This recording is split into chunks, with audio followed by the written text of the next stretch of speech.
When I sit here, which I sit here a lot, and I climb this mountain a lot, I have climbed it plenty of times. I listen to the birds, feel into the energy. Something that came up today was this idea of a scarcity of water. Now, I no longer entertain this notion that there is a scarcity of water, although I fully acknowledge that there are many imbalances, and it is very apparent that some people do not have access to clean water or any water at all, or less water than there once was, such as the fish. I've been observing a lot of the posts that an old friend of mine has been making their content of their travels in Alaska, and there's a lot of fish, like an abundance of fish in this river in Juneau. I think they actually pronounce it Alyeska. But yeah, anyways, these fish, they're gasping for water. They don't have barely any water in their river, right? So I acknowledge that. But I also have come to realize that this scarcity of water is a mindset. It is actually designed by nature for us to have water in perpetuity. There should be no scarcity of water, and the fact that there is apparently a scarcity of water is very unnecessary and disturbing. This comes up because I listen to these birds and I'm curious, and I always become curious, especially around this time when the wildfires are all around. Sometimes it becomes very smoky. We have shelter, we have places that we can go, but these beings, they're out here. And this butte is very dry.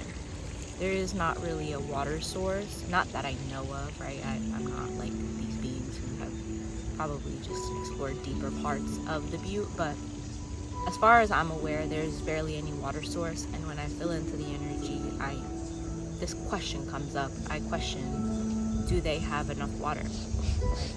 So oftentimes we might think, oh, this future time where we won't have enough water. Imagine that. Imagine we didn't have water.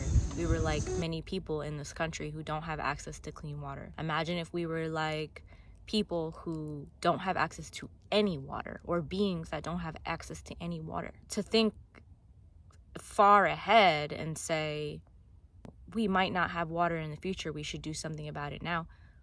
How different is it for these beings to not have any? Like, let's say hypothetically they didn't have any on this particular mountain. How would that make you feel? I know how it makes me feel to think that the beings here don't have access to water. And of course, this elicits a solution-based mindset within me, because this is what I've practiced myself into. My limited mindset is thinking, what if everybody brought a container of water and they just poured it, or they created some kind of a little system where everybody just, every time they come, they pour some water onto this land? I wonder what difference that would make.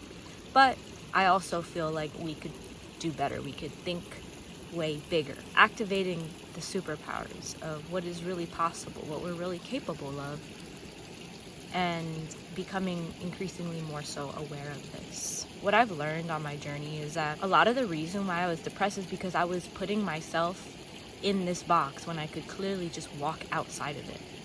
Like, the door was there, I didn't even have a key, didn't have a lock, I could just walk out, but I thought that I was stuck in this box because people placed me in it. So once I decided to say, you know what, I really don't care about this. Actually, I made this box. This is my box. I'm gonna make it into whatever I want it to be. And now, without this illusion of a box, I can see very clearly that there is very much that we can do, that we can create, basically transmute and transcend these limited perspectives that keep us in a state of lack. You can translate this into an area of your life where, you know, you want more money, or you want more this or that. But what it comes down to for me is the necessities, right? Not from a survival perspective, but really just acknowledging the fact that this earth and the beings on it need help. This is why I am very much an advocate for people who live in alignment and do what is necessary in order to remain in alignment in a world where this scarcity is being projected out and influencing the majority of the people on this planet. So I'll give you a little story. When I was in Costa Rica, I didn't really know anybody. Nature. I was basically alone for the majority of the time, other than a farmer that would come a few times a week onto the land where I was staying, and he would just work and then go back home. I was basically by myself for most of the time. I met some random person who invited me to go to a cafe. So I had no idea where this cafe was. I don't have cell service. I don't have any of that. And I'm walking for hours, at least 2 hours, to head to this cafe that I have no idea where it is. And midway, I see this other like little supermarket store, and I walk in. I'm like, do y'all know where Abues is? Do y'all know where this place is? And they're like, yeah, it's a little bit ways ahead. Yeah, look at that. So I continue. I don't know where I'm going, but it's all good and just being present. And as I'm walking, the same guy that I asked, who was inside the supermarket, pulls up in his big truck. I guess he was working, making a delivery, and he's like, do you want a ride? You still have a little ways to go. I said, yes, of course. I would love a ride. And I went with him. So I got out of this truck. I have my speaker on. My music is playing through my speaker. But as I walk into this cafe, I notice that my speaker is going out of range from my cell phone because it's getting all choppy. I kind of have this mini heart attack. I completely just turn around and run down the road and freak out for a second. I'm like, oh my God, what if my phone fell in that man's truck? So I'm at this crossroads. So many unexpected turns were made on this journey. My trip ended up being months and months longer than I had anticipated it to be. Here I am on this day, sort of planning to buy my ticket, and then I don't have a phone. I don't have contact information to communicate with anybody. I don't have internet access. I don't even know where I am right now. So naturally, the response to that would be to freak out. But I do not practice myself into a state of scarcity or fear. And when these moments happen where there is this perceived danger, something goes wrong, I immediately elevate my perspective. So I'm at this crossroad, like literally at a crossroad, at a dirt road, knowing or pondering if my phone is inside this man's pickup truck who just drove into the distance and perhaps would not even notice that my phone was there.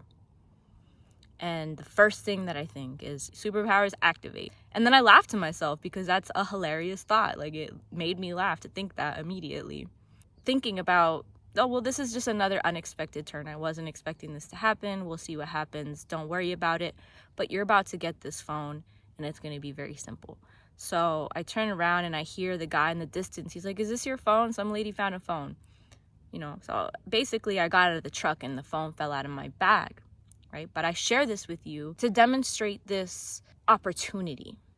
When you're presented with something that is undesirable, or it seems like an issue, like a major issue, or something that really just triggers you, freaks you out, allow this to be an opportunity. It's not easy to get into that state. I practiced myself into that state over many years, but it doesn't have to be hard. That's what I wanted. This is why I share this with you, because my mistakes and the things that have allowed me to get to that point where I can activate these superpowers, or I can think in alignment with abundance and with clarity and with faith. I can share this and reflect this to you. You're still going to learn your lessons. Everybody has to go through their own lessons. You can also allow this to accelerate your process instead of having to immediately think of how terrible a situation might be just because it appears to be so. You never know what kind of blessings are coming for you when you stop at a red light that you really didn't want to stop at. You never know how that may have changed the trajectory of your life in a way that is extremely positive. So I really appreciate you for listening. I encourage you to think in a trajectory that is positively impacting the world in any respect that you see there is an imbalance, so that we can continue to allow these ideas to come to us more effortlessly. and so that these channels are open for more energy to flow in a harmonious way.